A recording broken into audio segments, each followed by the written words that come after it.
आज लोकजनशक्ती पार्टी रामविलासच्या वतीने जिल्हाधिकारी सातारा यांना वाई नगर परिषद वाई यांच्या विरोधामध्ये जे दोन धरण जलाशय ते वाई नगरपालिका हद्दीपर्यंत जॅकवेल ते वाई नगरपालिकेचं जे पाईपलाईनचं त्याच पद्धतीने जॅकवेलचं जे उत्खनन अनधिकृतपणे चालू आहे त्याच्यासाठी आम्ही जिल्हाधिकाऱ्यांना भेटून आज निवेदन दिलं।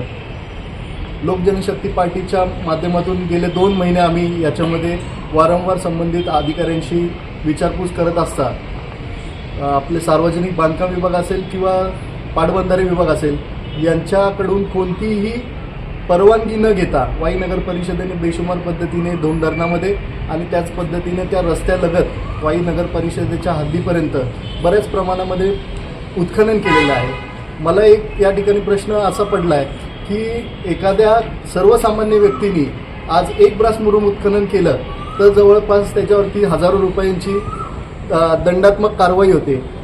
आपले सर्कल असतील, तलाठी असतील किंवा तहसीलदार असतील यांच्या माध्यमातून विविध प्रकारच्या कारवाई होतात। अक्षरशः त्यांच्या गाड्या जप्त होतात, मशीन असतील उत्खनन करणाऱ्या त्या जप्त होतात। मग इथे कोट्यवधीची रॉयल्टी बुडवून जर वाई नगर परिषदेने एवढं मोठ्या प्रमाणात जर उत्खनन केलेलं आहे तर संबंधित ठेकेदार आणि वाई नगर परिषदेवरती असं काही स्पेशल केस आहे का वाई नगर परिषद की त्यांना एक मुभा दिलेली आहे शासनाने? तर माझं या आजच्या निवेदनामध्ये कलेक्टर साहेबांना एकच मागणी आहे की वाई नगर परिषदेने जी काही शासनाची फसवणूक करून निवडणुकीच्या आधी जी करोडो रुपयाची रॉयल्टी बुडवून शासनाला गंडा घातलेला आहे ती रॉयल्टी आता दंडात्मक पद्धतीने दुप्पट तिप्पट किंवा चौपट पद्धतीने वसूल करावी व संबंधित ठेकेदार यांच्यावरती फौजदारी स्वरूपाचा त्याचबरोबर वाई नगर परिषदेचे मुख्य अधिकारी असतील किंवा पाणी पुरवठ्याचे अधिकारी असतील यांच्यावरती फौजदारी स्वरूपाचे गुन्हे दाखल करून कडक अशी कारवाई करावी।